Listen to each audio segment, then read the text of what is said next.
Next to water, tea is the most consumed beverage on Earth. Depending on your location and own preferences, this may sound like crazy talk, but with the endless varieties and the similar caffeine kick to coffee, tea has become an indispensable part of the world's everyday routine.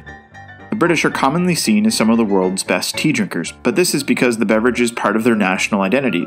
The nations that drink the most tea per capita are, in increasing order, Morocco, Russia, the United Kingdom, Ireland, and the world champion, Turkey, which drinks 6.9 pounds of tea per person per year.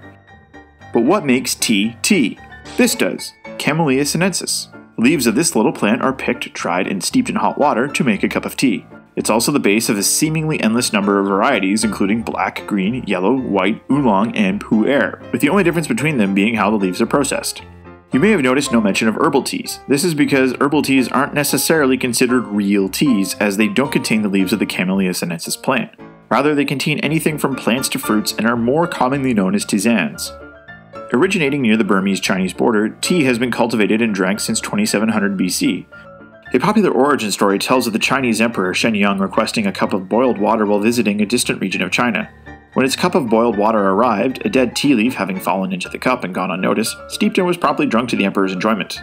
While there's no way of knowing if this legend is actually true, what we do know is the love for this exotic new beverage quickly spread across the Chinese Empire, and eventually to the rest of Asia. Although initially regarded as a medicinal drink, tea quickly lost this connection as it became part of social occasions, with tea rituals becoming a common part of the experience. Up until this point, tea remained a strictly Asian beverage, as very few Europeans, outside of Marco Polo, had the opportunity to try it. It wasn't until the latter part of the 16th century when Portuguese traders and missionaries were the first to try the beverage in Macau. Portugal quickly established a trade route sending tea back to Europe, where it proved to be so popular that the Dutch established their own trade route to China and eventually surpassed Portugal for world tea supremacy. But where's Britain in all of this, you ask?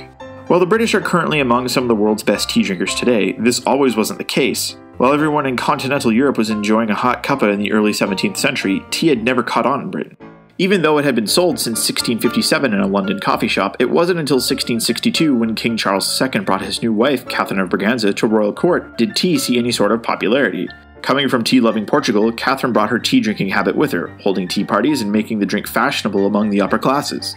The fashion of enjoying a cup of tea quickly spread outside of the elite circles of the aristocracy, with the beverage becoming a staple in coffee houses and workplaces of the time. By 1750, tea had become the quintessential British beverage, with 4.7 million pounds being imported annually from the East India Company.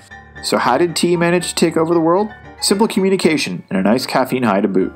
Business owners of the time served tea to their workers during the day to keep them focused on what needed to get done. This effect is still observed today, as everyone from office drones to students can appreciate a good cup of tea to help them get through the day.